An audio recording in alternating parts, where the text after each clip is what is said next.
शांति।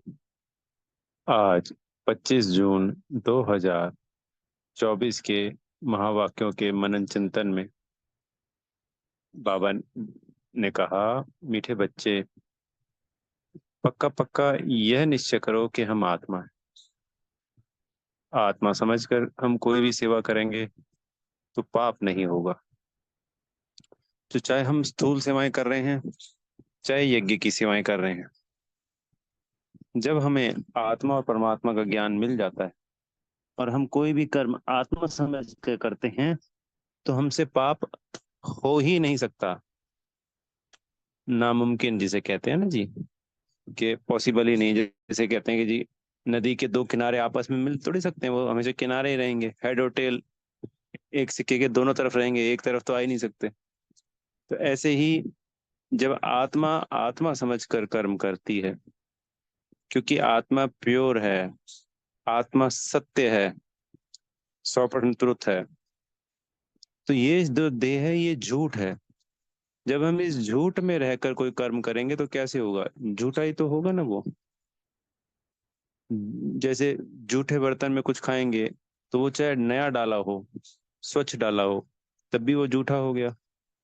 जैसे बाबा ने आज मुरली में उदाहरण दिया कि शेरनी के दूध के लिए सोने का बर्तन चाहिए। अगर कोई दूसरे बर्तन में शेरनी का दूध डाला जाता है तो वो खराब हो जाता है।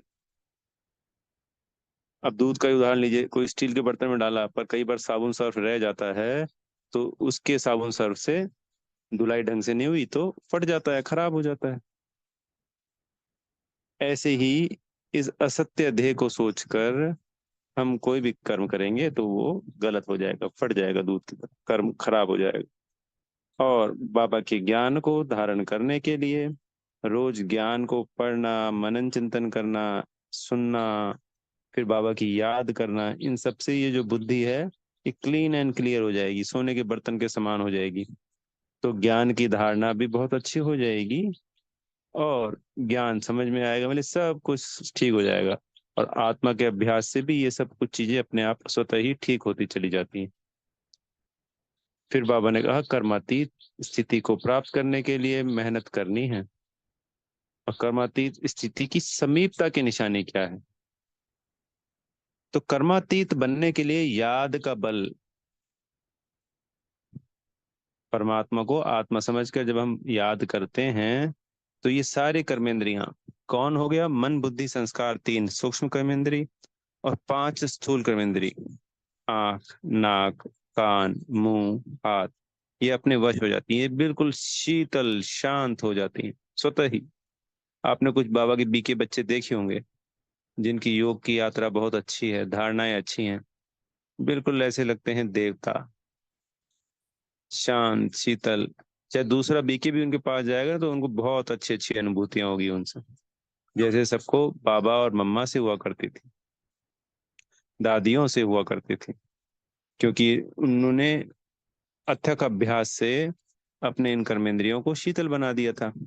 क्योंकि आत्मा जब परमात्मा के सानिध्य में रहती है, उनकी याद में रहती है, तो वो शीतल होती चली जाती है। और फिर वही वाइब्रेशंस इन शरीर के स्थूल कर्मेंद्रियों में भी जाती, जिससे सभी अंग अंग शीतल हो जाते हैं। तो बाबा ने एक अभ्यास बताया है कि मैं निराकार आत्मा, निराकार बाप की संतान हूँ। इस अभ्यास को बार बार करना, जिससे ये विकारी कर्मेंद्रियां जो 63 जन्मों से विकर्म करती आई हैं, कौन? मन बुद्धि संस्कार, और ये स्थूल कर्मेंद्रियों ने इस जन्म में विकर्म किए हैं।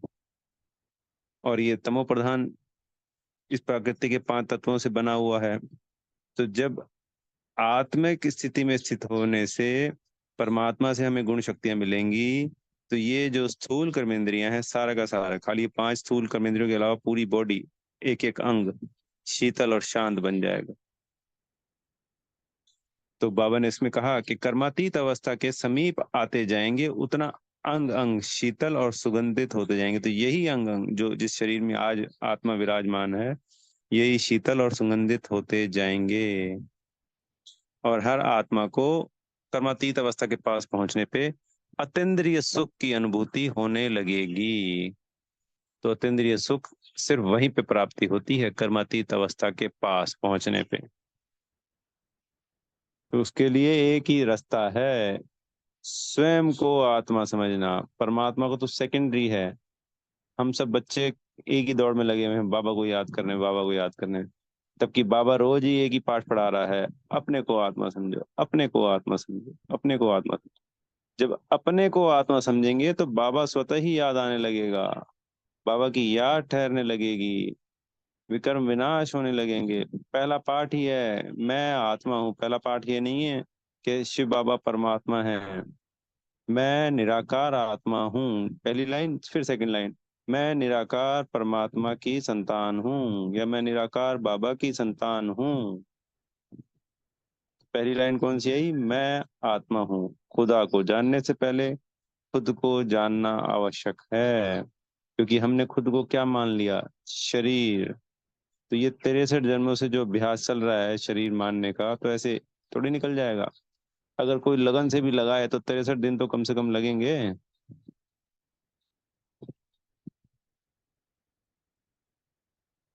तो इसी अभ्यास में लगे रहना है, और सर्व प्राप्तियां, कर्मातीत अवस्था को प्राप्त करना है। बाबा ने कहा ये आसान बात नहीं है। तो अगर सब बाबा की याद में रहने लग जाएं और ये सहज होता, तो सारे कर्मातीत अवस्था को प्राप्त हो जाते ना अब तक तो।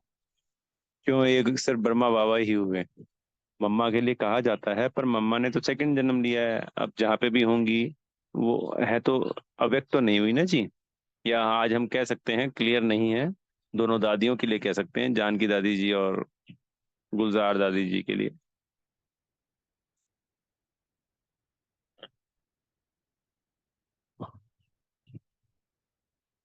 फिर बाबा ने एक बहुत अच्छी बात बताई कि हम आत्मा ही ये ज्ञान पड़ती है। हम आत्मा को परिवर्तन करना है। जो हमारे स्वभाव संस्कार दिख रहे होते हैं, वो आत्मा के स्वभाव संस्कार इस शरीर से दिख रहे हैं पुराने। अब उनको परिवर्तन करना है, नए दैवी संस्कार धारण करने हैं। तो वो जो नए संस्कार है वो आत्मा धारण करती है, और वो शरीर के द्वारा ही तो दिखेंगे ना, इस माध्यम से। तो शरीर एक जस्ट माध्यम है। तो जब हम ये ज्ञान को लेते हैं अच्छी रीति, तो आत्मा अगर शरीर छोड़ जाती है तो ये जो संस्कार धारण किए हैं, ये संस्कार लेके जा रही है। ज्ञान तो मर्ज हुआ पड़ा है। कल जैसे बाबा ने बताया ना, एडवांस पार्टी वालों में सब ज्ञान है, उनके गुण शक्तियां नजर आ रही हैं, मर्यादाएं नजर आ रही हैं, खुश हैं, हमेशा हर्षित मुख हैं। तो ज्ञान से उन्होंने चीजों की धारणाएं करी, वो जो उनका संस्कार बना, वो संस्कार आज आत्मा में नजर आ रहा है, वो ज्ञान नहीं है पूरा का पूरा। बाबा ने कहा अगर ज्ञान इमर्ज हो जाए तो वो तो सब मधुबन भाग जाएंगे, उनको पता चल जाएगा सारी बातों का, याद आ जाएगा। तो ज्ञान एक जरिया है अपने संस्कारों को परिवर्तन करने का। जैसे कोई बच्चा पैदा होता है तो घर में कुछ सीखता है, कहीं बाहर सीखता है, पर जब उसको नॉलेज मिलती है, ज्ञान मिलता है, तो परिवर्तन होता है ना उसमें, अगर उसने उसको पॉजिटिव ले लिया तो। तो ऐसे ही हमने अब तक जो जीवन जिया, या जैसे भी हम सोच के चल रहे थे, हमें पता चला इस ज्ञान में आने के बाद ये तो रॉन्ग है, ये तो गलत है, ये तो विकार है, काम क्रोध लोभ मोह अहंकार। तो उनको कैसे परिवर्तन करेंगे? ज्ञान योग धारणा सेवा। इससे हम जब परिवर्तन कर लेते हैं, तो फिर हमें ये सब प्राप्तियां होकर ये संस्कार आत्मा दूसरे जन्म में ले जाती है। वो ज्ञान इमर्ज नहीं होता, सिर्फ वो संस्कार हमारे साथ में जाते हैं। फिर बाबा ने आज वरदान में हमको क्लियर किया कि एक स्थान पर रहते अनेक आत्माओं की सेवा करने वाले लाइट माइट संपन्न हो। तो जैसे बाबा ने उदाहरण दिया, लाइट हाउस एक स्थान पर स्थित होते हुए दूर दूर सेवा करता है। तो लाइट हाउस क्या होता है? एक ऊंचे स्थान पर लाइट लगी होती है, जहाजों को दूर अंधेरे में कई किलोमीटर दूर तक दिखाई देता है कि हाँ इस दिशा में जाना है। वो सेवा हो गई ना। तो ऐसे ही हम एक स्थान पर रहते हुए अनेकों की सेवा कर सकते हैं। उसके लिए हमें क्या बनना है? Light house might house. कैसे बनेंगे? आत्म स्थिति का अभ्यास करके। तो जिससे आत्मा इस शक्तिशाली स्थिति में स्थित होगी, और सबको हम हमेशा दुआएं देते रहें, मन में संकल्प। बाबा ने कहा ना कल संडे की मुरली में कि दाग नहीं होना चाहिए मन पे किसी भी प्रकार का, तो बिल्कुल साफ सुथरा दिल होगा, तो उसकी दुआएं दूर दूर तक जाएंगी, फलीभूत होंगी। तो आत्मिक अभ्यास से अगर ऐसे कोई दाग वाग भी होंगे वो भी साफ हो जाएंगे, क्योंकि फिर हम बाबा के पास जल्दी टिकेंगे और बाबा से शक्तियां लेंगे, गुण शक्तियां, जिससे वो दाग क्लीन एंड क्लियर हो जाएंगे। और हमारे शक्तिशाली मनसा सेवा से अनेकों अनेकों का कल्याण होगा। अच्छा। ओम शांति। बेहद का धन्यवाद मेरे प्यारे मीठे बाप दादा जी का।